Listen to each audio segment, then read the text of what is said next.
First cuts. Lapu-lapo. Okay.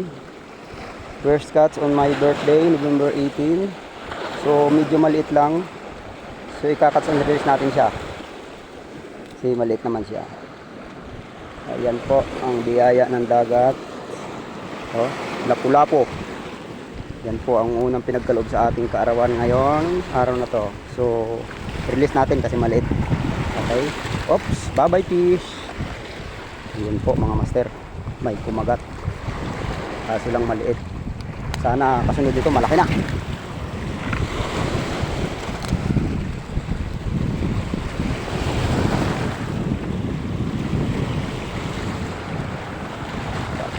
Sasabit sa bato.